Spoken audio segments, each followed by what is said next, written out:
Isang prutas na malautak ang itsura. Ayun, nabiyak din.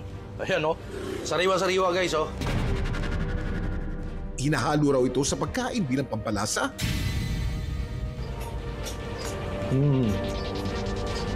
Sarap. At ang katas ng dahon daw nito, mabisang lunas din daw sa isang sakit.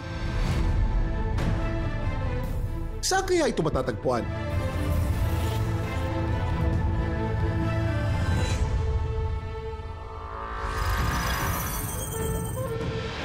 Sa bayan ng Lala sa Lanao del Norte. Makakatikim raw ng isang uri ng bunga na malautak ang itsura. Itong prutas na kung tawagin ay tabon-tabon. Ang tabon-tabon dito sa Barangay Baranding, hindi basta-basta itinatapon. Dahil ito raw mismo ang ginagamit nila pampalasa sa ilang lutuin.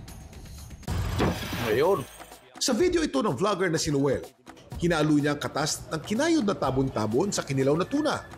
Kilawin tuna with tabon-tabon, tiki man time. Ano kaya ang lasa? Sarap.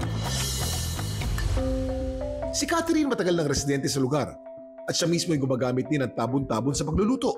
Ito ay natutunan namin noong unang pangpanahon sa mga kaninuhan pa. Tinuturing na tradisyonal na sangkap ng mga taga-Lanao del Norte ang tabon-tabon. Ito po ay mapakla. Para kang kumakain ng hilaw na bayabas or hilaw na banana. Marami raw puno ng tabon-tabon sa lugar, kaya naman hindi mahirap manguha nito. Ang tabon-tabon ay paboritong ihalo sa kinilaw, paksiw na isda, pati na sa ginataang isda. Noong una kong natikman, ang pagkain na may halong tabon-tabon is masarap. Mawala yung amoy, yung langsa. Ang tabon-tabon fruit ay isang indigenous fruit na karaniwang ginagamit sa Mindanao, partikular sa Iligan at sa Lanao region.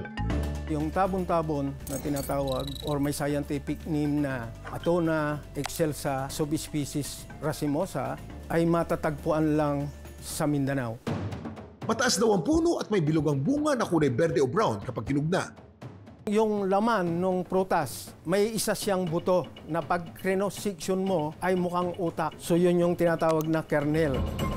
Ang laman ng tabon-tabon ay hindi direktang kinakain, kundi kinakayod o pinipiga upang makuha ang katas na hinahalo sa suka. Ang dami mong alam, Kuya Kim. Ang dami mong alam, Kuya Kim.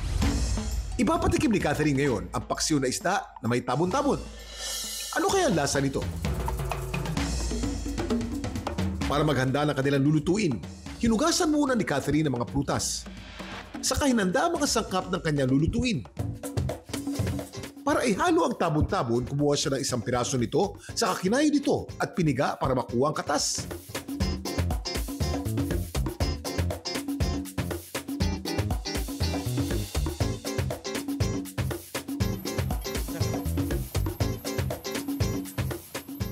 Perfect. Ano pang hinihintay natin? Ipatikim na ang paksiw na isda with tabon-tabon.